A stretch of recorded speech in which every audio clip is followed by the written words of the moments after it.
The situation in the country has been fully stabilized and law and order have been restored. Every effort is being made to increase the level of protection of individuals, society and the state, said President of Kazakhstan Kassym-Jomart Tokayev at the meeting of the Security Council. He also stressed that the modernized national security system must be prepared to respond to challenges of any complexity. The head of state instructed to begin the immediate implementation of specific measures to strengthen all aspects of national security.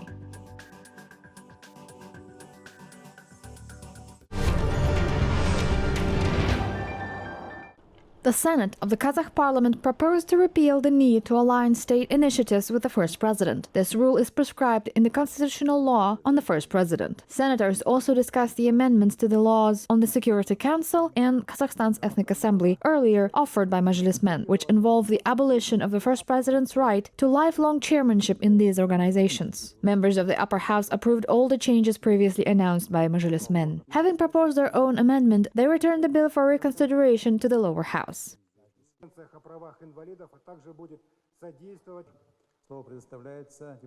Сенаторлар заңнамаға енгізіліп отырған мемлекеттің қауіпсіздік кеңесін, Қазақстан халқы ассамблеясын. Senators supported amendments to the legislation that the head of state, ex officio, should chair the Security Council and Kazakhstan's Ethnic Assembly. Members of the Senate made another amendment during the discussion of the bill. The law on the first president excludes the rule prescribing that initiatives in the main directions of external and internal policy should be aligned with him. As such, the Senate conceptually approved the amendments to the legislation and decided to send it back to the Majlis.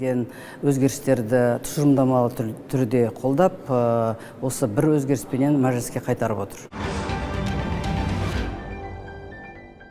The Kazakh government is working on this year's action program. Departments are proposing the measures in their areas. Thus, the Ministry of Trade and Integration intends to work on the development of infrastructure to support non-primary exports and domestic trade. The measures presented by the Ministry of Education and Science include the improvement of training system required by the labor market. The Ministry of Culture and Sports proposed its measures in the field of tourism, in particular on the implementation of 192 investment projects. The Health Ministry will focus on the development of primary health care, especially in rural areas. The Ministry of Labor and Social Protection of the Population plans to develop a social code and a new migration policy concept this year. The Ministry of Energy proposed measures to curb prices for electricity, as well as covering the needs of the domestic market in petroleum products, electricity, liquefied and commercial gas.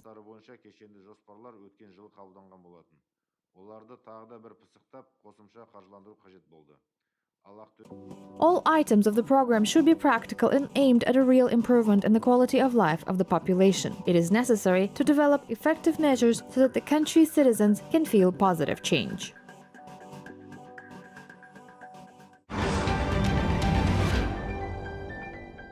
Kazakhstan sees a rise in COVID-19 cases again. 13,652 people were infected in the country in the past day. The highest single-day case count was registered in the capital, Almaty city and Karaganda region. 2,852 people tested positive for coronavirus in Nur-Sultan, 2,491 in Almaty, and 2,209 in Karaganda region. Since the beginning of the pandemic, the total number of coronavirus cases detected in Kazakhstan has exceeded 1,192,000. According to the Kazakh Health Ministry, more than 159,000 patients continue to receive treatment for COVID-19. Over 10,000 out of them are in hospitals. To date, the number of people fully vaccinated with 2 components of vaccine in the country has exceeded 8,726,000.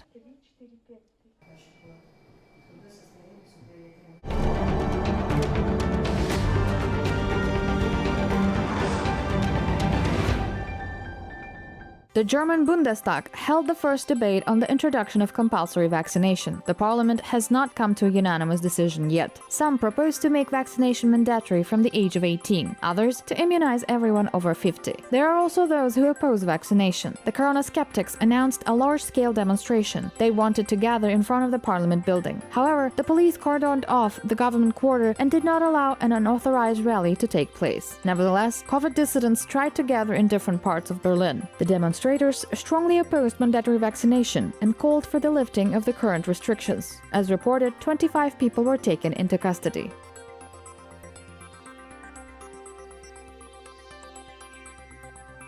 Denmark decided to completely abandon all coronavirus restrictions despite the high incidence rate. The pre-pandemic life, as stated by the authorities, will begin on February 1st. Cafes, restaurants and nightclubs will be able to work as before, and citizens won't have to show health passports. The country's Ministry of Health came to the conclusion that COVID manifests itself seasonally, and people will have to live with it like with ordinary flu, considering that the rate of vaccination in Denmark is one of the highest in Europe. 80% of the population is fully vaccinated. The fourth dose of the vaccine is already available in the country.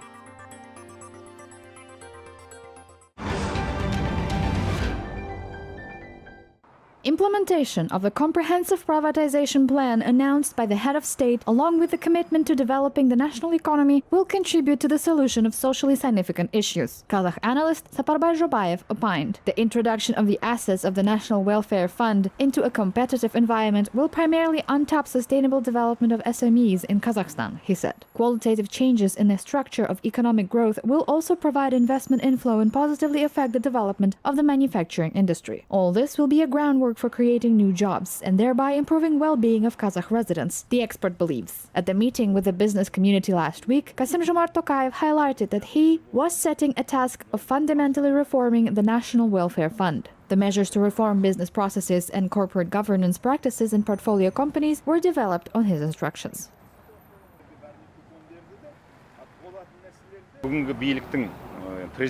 Our president set a course towards the right direction. Now systematic steps are being taken in a given vector. The announced proposals for reforming, increasing the transparency of the Samruk-Қазына Fund, the privatization of its assets are correct, as well as the keynote of increasing the social responsibility of the business community. It is important to implement these changes. Now society is looking forward to them.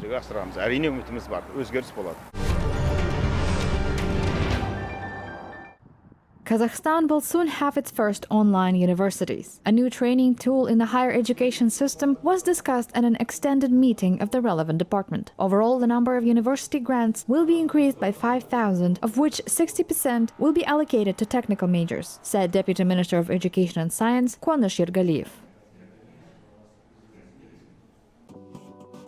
Grants in technical and IT areas will be increased from 40 to 60%. The issue of allocating educational grants for school graduates from Western regions and families of military personnel, law enforcement and special government officials who have lost their lives while protecting public order, as well as for talented children, winners of Olympiads and competitions for entering universities, is currently being worked out.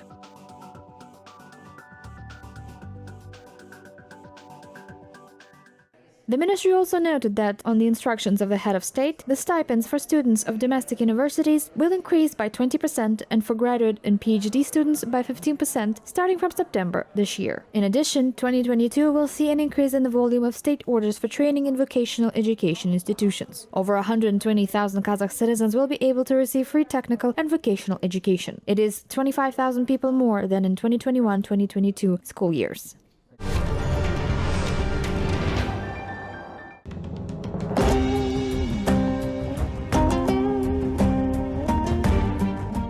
Kazakh performers are once again conquering world music. Dombyra players Temirlan Oljabay and Yernat Nauruz were recognized as the best at the Music Box International Contest in Spain. Contestants from 36 countries competed for the statuette in the nomination International Music. The international competition was held online in 2 stages. In the first round, the Dombyra players arranged Caprice No. 24 by Niccolo Paganini. In the second round, a soundtrack from the most popular series, Game of Thrones, having shot a music video for the contest. According to the results of 2 stages of the competition, Kazakh musicians managed to win the hearts of the jury members and get the highest score. As a prize, they received a trip to an offline festival in Spain in May, as well as an individual masterclass with famous music experts. The talented Dombyra players have already managed to receive the Bridge TV Award in the Best Instrumental Duet nomination. They took the first place at the Golden Time Talent International Festival and also took part in the Costa Brava Music Festival in Spain.